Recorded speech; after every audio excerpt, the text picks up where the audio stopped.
दोस्तों, हमारी आज की कहानी एक बाप की जिंदगी पर आधारित है, जिसको सुनकर हर वो आंख रो पड़े जो वाकई अपने माँ बाप से मोहब्बत करती है। कहानी को पूरा सुनिएगा, बहुत ही जबरदस्त कहानी है। मैं सुमैया महमूद एक आम सी घरेलू औरत हूँ। हम मियाँ बीवी में बहुत मोहब्बत और चाहत थी। मेरे पति महमूद बहुत अच्छी आदत के थे, लेकिन मेरी भी यही कहानी है जो अक्सर औरतों की होती है। शादी के बाद ऊपर तले के 3 बच्चों के साथ घर की जिम्मेदारी और महमूद साहब की कम सैलरी पर गुजर बसर करना मेरे लिए बड़ा मुश्किल काम था, जबकि कोई घरेलू मददगार भी न था। ऐसे हालात से मेरी तरह और भी बहुत सी औरतें गुजरती होंगी, लेकिन जो किस्सा मेरे साथ पेश आया उसने मेरी जिंदगी बदल के रख दी। ये उन दिनों की बात है जब मेरी शादी के 6 साल बीत गए थे। हर बार ऊपर वाले ने सिर्फ बेटियां ही दी थी, लेकिन तीनों बेटियों में बस 1.5 साल का ही फर्क था। मैं उन्हें ठीक से संभाल भी नहीं पाती थी। महमूद का छोटा सा घर, कम सैलरी, न कोई नौकर न चाकर, छोटे छोटे बच्चों के साथ मुझ अकेली से घर के कामकाज संभाले नहीं संभलते थे। महमूद भी अपने माँ बाप की इकलौती ही औलाद थे, लेकिन उनके बाबा मेरी शादी से चंद साल पहले ही गुजर चुके थे और मेरी सास मेरी शादी के 1 साल बाद ही चल बसी थी। एक अकेली औरत के लिए कठिनाइयों से भरा ये समय बड़ा मुश्किल होता है। हालांकि महमूद साहब सुबह नाश्ता बनाने में मेरी मदद करते थे, लेकिन जब वो अपने ऑफिस चले जाते तो मेरा पूरा दिन घनचक्कर बने गुजरता था। दिन बड़ी मुश्किल से गुजर रहे थे। घर पर मेरे अलावा कोई नहीं था जो मेरी बात सुनता। महमूद शाम को घर लौटते तो वो भी आते ही बच्चों में लग जाते थे और रात का खाना खाते ही हम दोनों अपनी जिम्मेदारियों से इस कदर थके मांदे होते कि लेटते ही सो जाते थे। एक तो बच्चों की थका देने वाली जिम्मेदारी, उस पर घर की सफाई सुथराई, खानादारी, ये दिन मुझ पर बड़े कठिन गुजर रहे थे। लेकिन फिर एक दिन महमूद एक बड़ी सी उम्र के शख्स को अपने साथ घर में ले आए और फिर मुझसे बोले कि लो बेगम साहिबा, तुम्हारा मसला ऊपर वाले ने हल करवा दिया है। आज से नौकर तुम्हारे सारे काम कर दिया करेगा और बच्चों को भी संभाल लेगा। तुम इनसे जो काम कहोगी ये इनकार नहीं करेगा, बस शाम को 7 बजे के बाद वापस चला जाया करेगा। महमूद मुझसे कहने लगे कि ये बुजुर्ग मेरे ऑफिस के बॉस के घर के नौकर हैं। वो लोग कुछ महीने के लिए दुबई घूमने फिरने गए हैं और यहाँ उनका कोई करीबी रिश्तेदार भी नहीं है, इसलिए उन्होंने कहा है कि मैं उन्हें अपने साथ ले जाऊं। जो भी कामकाज हो तो बता देना। देखने में वो अच्छे खासे अधेड़ उम्र के थे। चेहरे पर शर्मिंदगी सी छाई हुई थी। सर के सारे बाल सफेद थे, नजरें झुकाए खड़े थे। सादे से कुर्ते पाजामे में चेहरे पर सफेद रेशमदार दाढ़ी। मैंने सोचा कोई औरत होती तो मुझे कुछ सुकून भी होता। ये बुजुर्ग आदमी भला मेरी क्या मदद कर सकते हैं, लेकिन महमूद के बॉस का हुक्म था तो इसलिए हम टाल नहीं सकते थे। वो सुबह 8 बजे तक घर पहुंच जाते थे और शाम को 7 बजे के बाद वापस चले जाते थे। घर का कामकाज मैं उनसे क्या करवा सकती थी। हाँ, उनके आने से ये जरूर हुआ था कि बच्चे उनके साथ बहल गए थे और फिर वो छोटे मोटे काम कर देते थे। वो मुझे बिटिया कहकर पुकारते थे। मैं किचन में बिजी होती तो खुद भी किचन में आ जाते और कहने लगते कि बिटिया, मुझे चाय बनानी आती है और सब्जी भी अच्छी काट लेता हूँ। कोई काम हो तो बिना झिझक कह दिया करो। पुराना सा लिबास पहने, कांधे पर रुमाल लटकाए, वो गर्मी में माथे का पसीना पूछते हुए मेरा एहसास करने आ जाते। वो मेरे पिता की उम्र के थे। मुझे उन्हें काम कहते हुए भी शर्म आती थी। बड़े मियाँ, आप रहने दें। हम कौन सा अमीर हैं जो हमारा हुक्म पूरा करना आप पर जरूरी है। बस आप बच्चों को संभाल लिया करें और बाजार से सामान ला दिया करें। मुझे उनके आ जाने से बड़ी सहूलियत सी हो गई थी। बाजार की चीजें मैं उनसे मंगवा लेती थी और 7 बजते ही वो वापसी के लिए तैयार खड़े होते थे। फिर मुझसे इजाजत मांगते, बिटिया मैं जाऊं। जब मैं कहती हाँ जाएं तो कहते कि मुझे 10 रुपये दे दें। पैसे तो मेरे पास अक्सर होते ही थे। मैं रोज 10 रुपये उनके मांगने पर उन्हें दे देती थी। एक बार मैंने उन्हें 100 का नोट दिया कि रख लें, लेकिन बड़े मियाँ ने वापस कर दिए। कहने लगे, बेटा सिर्फ 10 रुपये लूंगा। मैंने बहुत कहा कि मैं अपनी खुशी से 100 रुपये दे रही हूँ, लेकिन उन्होंने इनकार कर दिया। कहने लगे, बस 10 रुपये ही लूंगा। मुझे उनकी ये बात कुछ अजीब सी लगी। 2 महीने गुजर गए थे, इसलिए मैं अब उन बड़े मियाँ से अच्छी खासी घुल मिल गई थी। किचन में जब मैं खाना बना रही होती तो वो बर्तन धोने लगते और कभी सब्जी बना देते। मैं अब उनकी मौजूदगी में भी किचन में काम करने लगी थी। वो मुझसे बच्चों के बारे में बात कर लेते थे। कभी सब्जी काटते हुए खाने की रेसिपी पूछने लगते। मुझे अब उनसे हिचकिचाहट सी महसूस नहीं होती थी। एक बार मैंने उनसे उनके घरवालों के बारे में पूछा तो एकदम से उनके चेहरे की मुस्कुराहट गायब हो गई थी। चेहरा टेढ़ा सा होने लगा और फिर मुझे गुस्से से देखने लगे। पहली बार मुझे उनसे डर सा महसूस हुआ था। मैं उनसे नजरें चुरा गई, लेकिन उन्होंने मुझे कोई जवाब नहीं दिया। बस मैं खामोशी से किचन से बाहर निकल गई। पहले तो मैंने सोचा कि मुझे क्या पड़ी थी कि उनसे उनके घरवालों के बारे में पूछूं। बेहतर है कि अपने काम से काम रखूं। खैर, अगले दिन उनका व्यवहार पहले जैसा था। फिर बातों ही बातों में वो अपने मालिक के किस्से सुनाने लगते, उनके बच्चों का जिक्र करने लगते। बिटिया, क्या बताऊं, असलम साहब आदत के बहुत अच्छे हैं, मेरा बहुत ख्याल रखते हैं। असलम साहब के बच्चे अगर कभी चिढ़ जाएं तो ही बदतमीजी कर जाते हैं, वरना तो ठीक से बात करते ही हैं। बड़े मियाँ, असलम साहब की बीवी का तो कभी आपने जिक्र ही नहीं किया, वो कैसी है? मैं किचन में सलाद काटते हुए पूछने लगी। वो भी वही बैठे थे। एक ठंडी गहरी सांस ली, फिर कहने लगे, मिजाज की तेज है लेकिन अच्छी है। अब क्या करें, नौकर हैं तो नखरा क्या, हमें तो बस काम से मतलब है। वो लापरवाही दिखाने लगे। बड़े मियाँ, असलम साहब आपको तनख्वाह क्या देते हैं? मैंने सलाद प्लेट में सजाते हुए पूछा। वो कुछ पल के लिए मुझे गौर से देखने लगे। चेहरे का रंग फिर से बदल गया और इस बार भी उन्होंने कोई जवाब नहीं दिया, बस बात को टाल गए। मैं जरा बच्चों को देख लूं, ये कहकर वो किचन से बाहर निकल गए। एक बार वो बर्तन धो रहे थे। गर्मियां अपने जोबन पर थी, इसलिए उन्होंने अपनी आस्तीनें ऊपर को चढ़ा ली। आटा गूंद रही थी। जब मेरी नजर उनके हाथ पर पड़ी तो गहरे गहरे जख्मों के निशान थे। लग रहा था कि जैसे बुरी तरह से हाथ जला हो। बड़े मियाँ, ये कैसे जला था? वो ये सुनकर हड़बड़ा से गए। मेरा उनके हाथ को देखकर दिल दहल गया था। हड़बड़ाहट के मारे उनके हाथ से प्लेट छूटकर सिंक में गिर गई। फिर उन्होंने जल्दी से अपनी आस्तीनें नीचे की और फिर से बर्तन धोने लगे, लेकिन चेहरे पर एक घटा सी छाई हुई थी। न जाने क्यों मुझे उन पर कुछ शक सा होने लगा था। शाम के 7 बजते ही उन्हें बस वापसी की जल्दी होती थी। कई बार महमूद ने उनसे कहा भी था कि हमारे घर में एक कमरा मेहमानों के लिए खाली है, आप वहां आराम कर लिया करें या कुछ देर और रुक जाएं। लेकिन नहीं, वो यूं जल्दबाजी दिखाते जैसे कोई उनका इंतजार कर रहा हो। एक बार खुद ही बातों बातों में वो अपनी बीवी का जिक्र करने लगे। बड़ा ख्याल रखती है वो, जैसे तुम महमूद मियाँ का रखती हो। अल्लाह तुम दोनों की जोड़ी सलामत रखे, जुग जुग जियो, सदा सलामत रहो। बड़े मियाँ, आपको बड़ी अम्मा से बड़ी मोहब्बत है, तभी तो 7 बजते ही आपको जाने की जल्दी होती है। वो इंतजार में रहती होगी। मेरी बात पर एक उलझन सी उनके चेहरे पर छा गई। किसी गहरी सोच में डूब कर बोले, ठीक कहती हो बिटिया, मेरे इंतजार में ही होती है। मैं जरा भी लेट हो जाऊं तो दरवाजे पर फिक्रमंदी से खड़ी राह तकने लगती है। घर जाता हूं तो उसके पास बैठता हूं। पोते पोतिया आकर गले लग जाते हैं, हाथ चूमते हैं। दादा अब्बा कहकर मेरे दाएं बाएं बैठ जाते हैं। बहू आकर सर पर प्यार लेती है, पानी का गिलास पेश करती है, कहती है, अब्बा मियाँ खाना गर्म है, कहीं तो लगा दूं। लेकिन एक तुम हो कि खाना खिलाए बिना जाने ही नहीं देती।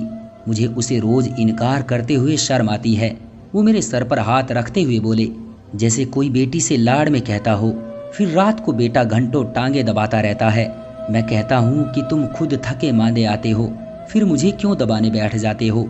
अरे मैं भी दिन भर करता ही क्या हूँ। महमूद मियाँ और सुमैया मुझे काम कहाँ करने देते हैं, मेरा बड़ा ख्याल रखते हैं। लेकिन कहता है, अब्बा मियाँ जब तक आपकी सेवा ना कर लूँ तो मुझे नींद नहीं आती। मैं उनकी बातें सुनकर कहीं खो सी गई थी और सोचने लगी कि बड़ी अच्छी नेक औलाद है जो माँ बाप की इतनी सेवा करती है। फिर बड़े मियाँ बोले, असलम की माँ जब तक दिन भर की सारी बातें मुझे न बता ले, उसे कहाँ चैन पड़ता है। बस उसकी बातें ही खत्म नहीं होती कि मेरी आंख लग जाती है। ये कहकर वो हंसने लगे। मैं कहता हूँ, उम्र गुजर गई जमीला, पर तुम्हारी मोहब्बत अब भी वैसी ही है। फिर वो बड़े मियाँ मुस्कुराते हुए आंखों में आई नमी साफ करने लगे, जो शायद उनकी हंसने से आंखों में भर आई थी। असल मोहब्बत तो बड़े मियाँ वही है जो बड़ी अम्मा आपसे करती है। औरत की मोहब्बत कहाँ पुरानी होती है, वो तो वक्त गुजरने के साथ साथ और भी ज़्यादा मजबूत होती चली जाती है। मेरी बात पर वो मुझे गौर से देखने लगे। तुम बिल्कुल जमीला की तरह बातें करती हो। सोचता हूँ अगर मेरी कोई बेटी होती तो बिल्कुल तुम जैसी होती। वो मुस्कुराते हुए बोले, आप नौकरी क्यों करते हैं बड़े मियाँ? मेरे सवाल पर वो फिर से रुख बदल गए थे। अजीब सा मिजाज था उनका। कभी बात करने पर आते तो कई घंटों तक अपने घर वालों के किस्से सुनाते रहते थे। कभी किसी सवाल पर बिना जवाब दिए ही उठकर चले जाते। अब भी बिना जवाब दिए ही उठकर चले गए थे। फिर मुझे एहसास हुआ कि शायद उन्हें पैसों की ज़रूरत होगी। बेटे की सैलरी ज़्यादा नहीं होगी, तभी तो इस उम्र में मेहनत कर रहे हैं।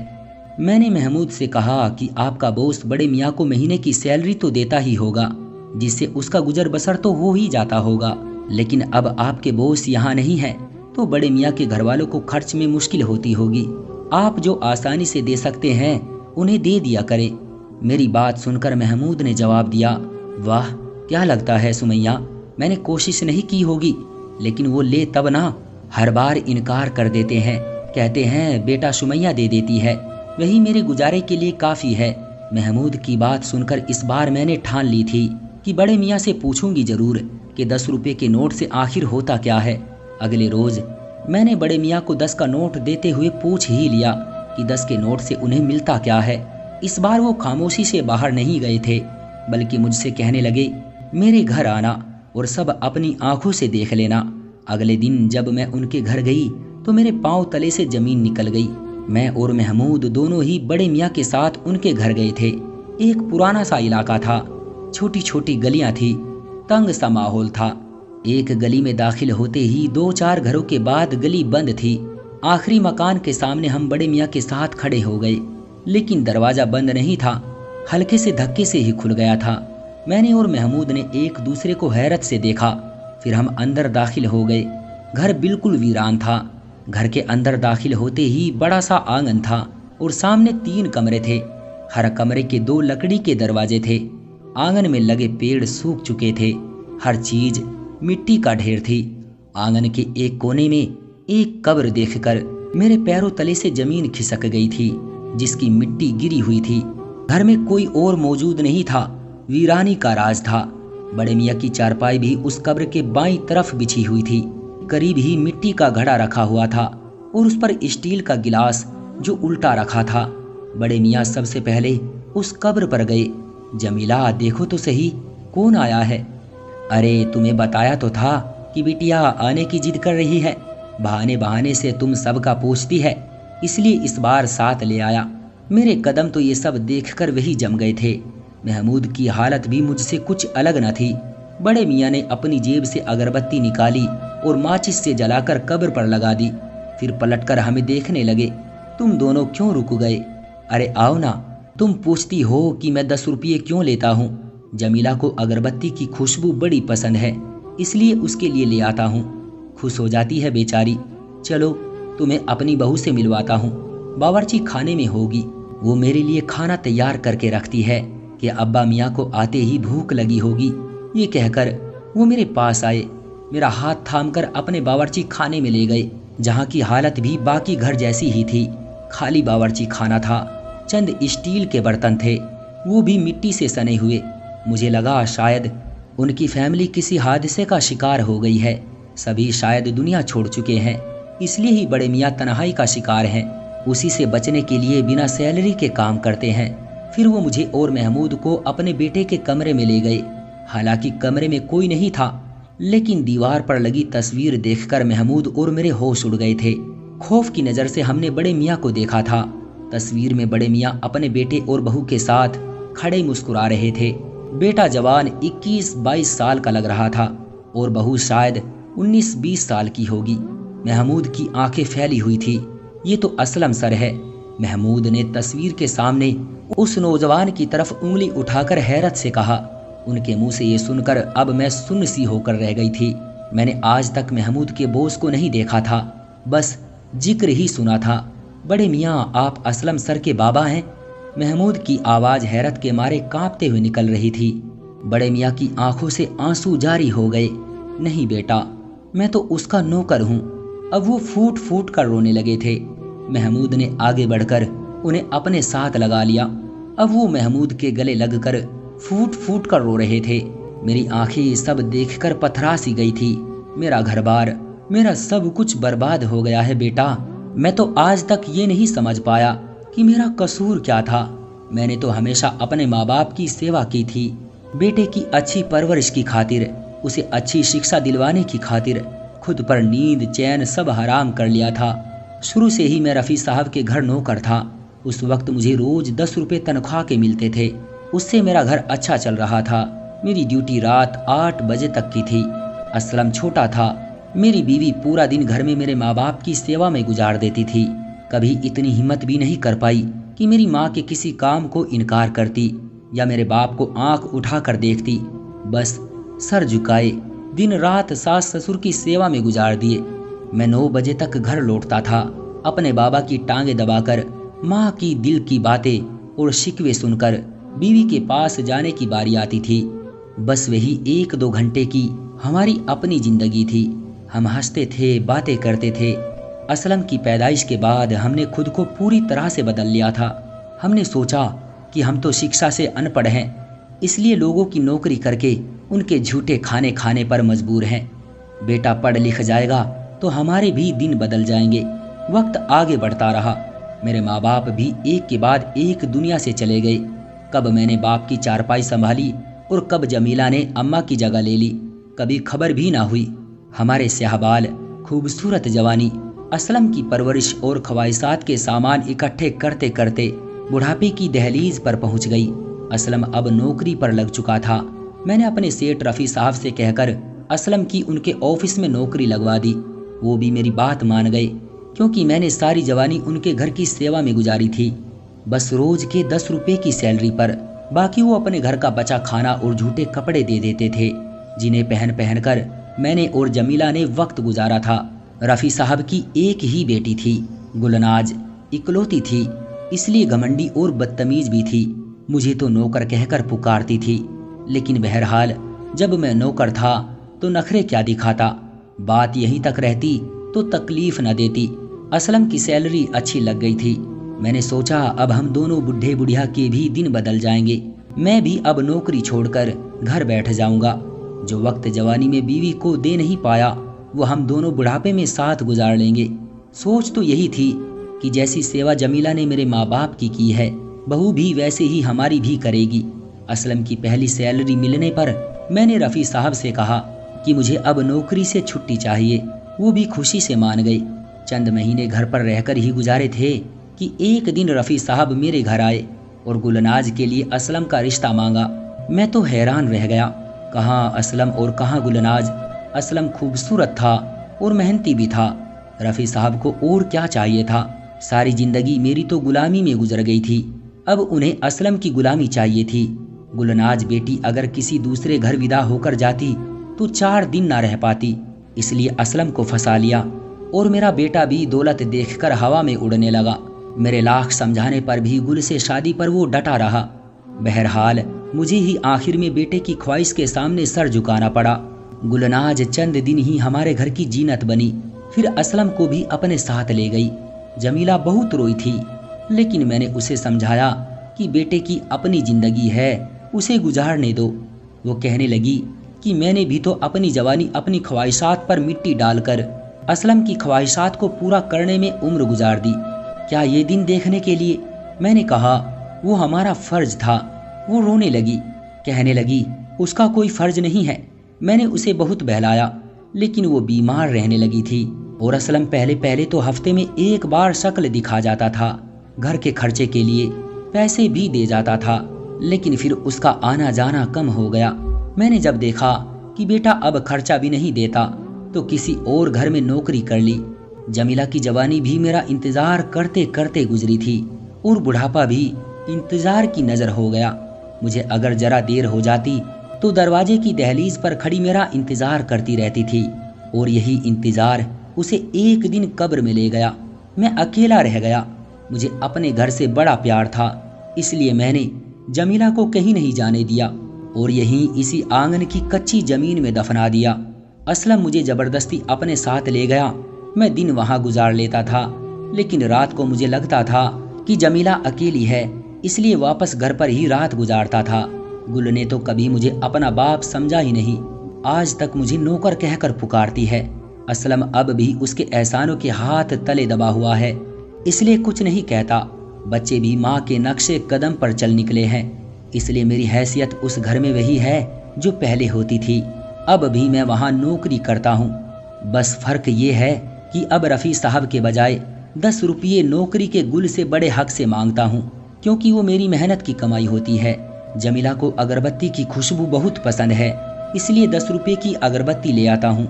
सोचता हूँ सारी जिंदगी जिस औलाद की ख्वाहिश पूरी करते करते गुजार दी, उसके पास 2 घड़ी मुझे देने के लिए नहीं है। यहाँ तक कि वो शर्म के मारे मेहमानों के सामने भी मुझे नौकर कहकर पुकारता है।